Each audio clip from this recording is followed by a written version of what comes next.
बांग्लादेश में हिंदू समुदाय के प्रमुख चेहरे और इस्कॉन मंदिर से जुड़े चिन्मय प्रभु को 26 नवंबर को चटगांव के कोतवाली थाने में दर्ज देशद्रोह के मामले में कोर्ट में पेश किया गया। कोर्ट ने उनकी जमानत याचिका खारिज करते हुए उन्हें जेल भेज दिया। जैसे ही पुलिस ने चिन्मय प्रभु को जेल ले जाने का प्रयास किया, उनके सैकड़ों समर्थकों ने उन्हें ले जा रही वैन को घेर लिया, जिससे वैन 1 घंटे से अधिक समय तक रुकी रही, जिसके बाद सुरक्षा अधिकारियों ने भीड़ को तितर-बितर करने के लिए आंसू गैस छोड़ी। इसके बाद चिन्मय दास के समर्थक सड़कों पर उतर आए और उग्र विरोध प्रदर्शन हुआ, जिसमें एक वकील की हत्या कर दी गई। बांग्लादेश के प्रमुख अखबार डेली स्टार के मुताबिक सुरक्षा कर्मियों के साथ झड़प के दौरान पत्रकारों समेत कम से कम 10 लोग घायल भी हुए हैं। न्यूज एजेंसी एपी ने रिपोर्ट किया है कि जैसे जैसे तनाव बढ़ता गया, दर्जनों मुस्लिम सुरक्षा अधिकारियों के साथ शामिल होते गए और हिंदू प्रदर्शनकारियों का उन्होंने पीछा किया और उन पर पत्थर फेंकते हुए दिखाई दिए। ढाका ट्रिब्यून की एक रिपोर्ट कह रही है कि मृतक वकील की पहचान 35 वर्षीय सहायक सरकारी अभियोजक सैफुल इस्लाम अलिफ के रूप में हुई है। रिपोर्ट के मुताबिक सैफुल इस्लाम को उनके चैम्बर के नीचे से खींच लिया गया और उनकी हत्या कर दी गई। जांच एजेंसियों ने वकील की हत्या के सिलसिले में चटगांव में छापे मारे और 20 लोगों को हिरासत में लिया है।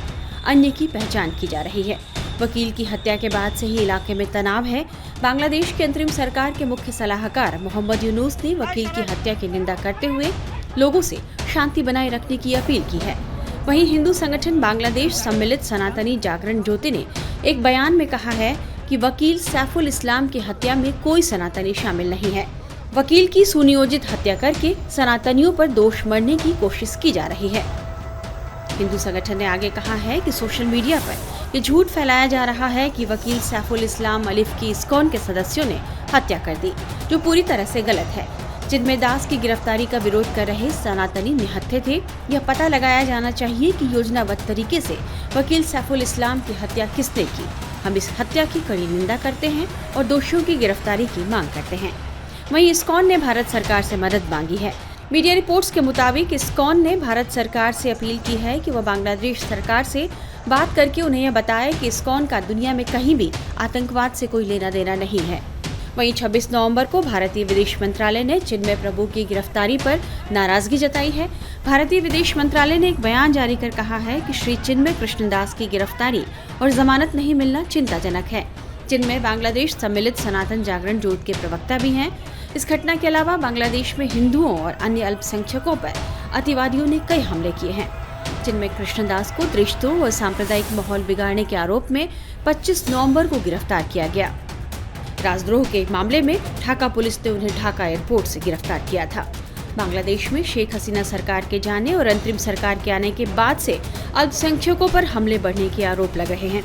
हिंदुओं और अन्य अल्पसंख्यक समूह के सदस्यों का कहना है कि अगस्त में जब छात्र आंदोलन की वजह से पूर्व प्रधानमंत्री शेख हसीना को देश छोड़ना पड़ा और अंतरिम सरकार ने सत्ता संभाली, उसके बाद हिंदुओं पर हमले काफी बढ़ गए हैं।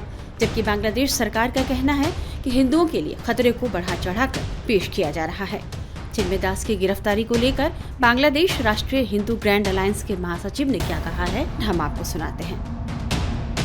श्रीमान चिन्मय कृष्णदास ब्रह्मचारी को जो 25 नवंबर हजरत शाहजलाल इंटरनेशनल एयरपोर्ट ढाका से डीबी पुलिस ने उनको गिरफ्तार किया गया। उनके खिलाफ जो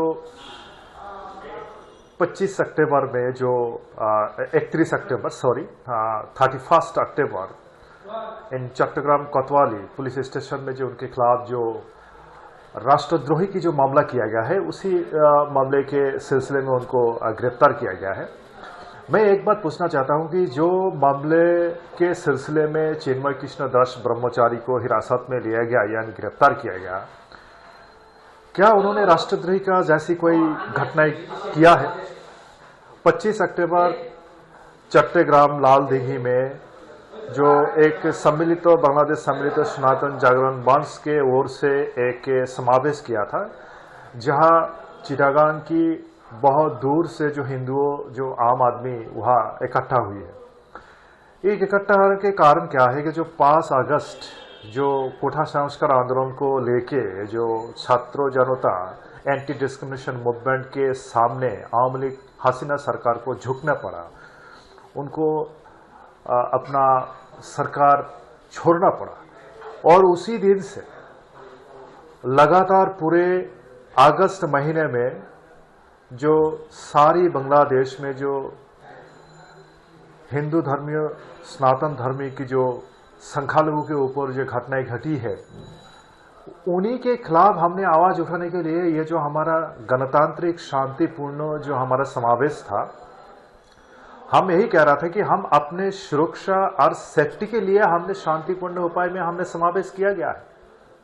बल्कि ये नहीं है कि हमारा ये समावेश का उद्देश्य ये नहीं है कि राष्ट्र को अस्थिर करना, देश की जो संप्रीति है उनको विनाश करना, नहीं, ये हमारा उद्देश्य नहीं है। सरकार को गिराना ये हमारा उद्देश्य नहीं है। हमने यही चाहता था कि जो घटनाएं घटी है उसका पूरा जांच पड़ताल किया जाए और जो जो इन घटना के साथ इन्वॉल्व है उनको कानून की हिरासत में लिया जाए और सख्त से सख्त कार्रवाई किया जाए और उनको बड़ी से बड़ी सजा दिया जाए। और जो 5 अगस्त से लेकर जो पूरा महीना में, अगस्त महीना में जो हिंदुओं का जो नुकसान हुई है, उनका घर बड़ी जलाया गया है, उनका कारोबार को जला गया है या मंदिर को तोड़फोड़ किया गया है, अरसन किया गया है, बहुत सारे लोगों भी हत्या किया गया है। हम यही चाहते थे कि भाई क्यों ऐसा हो रहा है, और ये घटना केवल ऐसे पहली बार नहीं हुआ, उससे पहले भी हुआ है। हम पिछले बांग्लादेश जातीय हिंदू महाजोट पिछले 18 साल से लगातार यही कह के आ रहा है कि जो घटना घट रहा है इस देश में सनातन धर्म के हिंदू संप्रदाय के ऊपर, उसकी सख्त से सख्त कार्रवाई किया जाए, कानूनी कार्रवाई किया जाए, उसके खिलाफ एक्शन लिया जाए ताकि कोई भी ऐसा घटना घटने से दोबारा सोचे। पर कोई भी सरकार ऐसे नहीं किया। जब हिंदुओं का ऊपर अत्याचार लगातार होते आ रहा है और आज जब हम शांतिपूर्ण उपाय में चिटागांग में जो बांग्लादेश सम्मिलित सनातन जागरण की मंच की जो मुखपात्र आदरणीय श्रीमान चिन्मय कृष्णदास ब्रह्मचारी, उन्होंने जो वहां अपने जो समावेश की जो संगठित किया, इसमें सारी देश की आम हिंदू नागरिक, आम हिंदू जनताओं ने इसमें एकत्रित हुआ था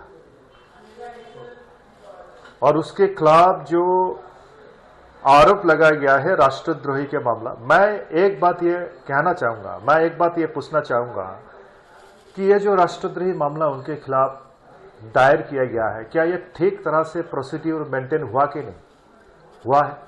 ये मेरा सवाल है। मैं आपके जरिए मैं पूरी दुनिया को यह कहना चाहूंगा, जो राष्ट्रद्रोही मामला उनके खिलाफ दायर किया गया है, जिन्होंने भी ये दायर किया गया है वो बीएनपी का एक कर्मी है जिसका नाम है फिरोज खान। बाद में बीएनपी उनको अपने संगठन के चिटागांग बीएनपी संगठन के उसको बहिष्कार किया गया। लेकिन जिस पुलिस स्टेशन में ये मामले को दायर किया गया है, क्या ये, जहां तक मेरे को पता है कि कोई किसी के खिलाफ राष्ट्रद्रोही मामला दायर करने से पहले गवर्नमेंट की जो होम मिनिस्ट्री अफेयर्स है उनसे परमिशन लेना पड़ता है। कि ये परमिशन लिया गया है या फिर कोई भी आके कोई आरे गरे आके बोल दे कि भाई वो ऐसा ऐसे किया है, उनके खिलाफ राष्ट्रद्रोही मामला। पहली बात तो मैं ये कहूंगा, ये जो राष्ट्रद्रोही मामला उनके चिन्मय कृष्णदास ब्रह्मचारी के खिलाफ की जो दायर किया गया है, ये जरा सा बेबुनियाद बेइल्जाम है।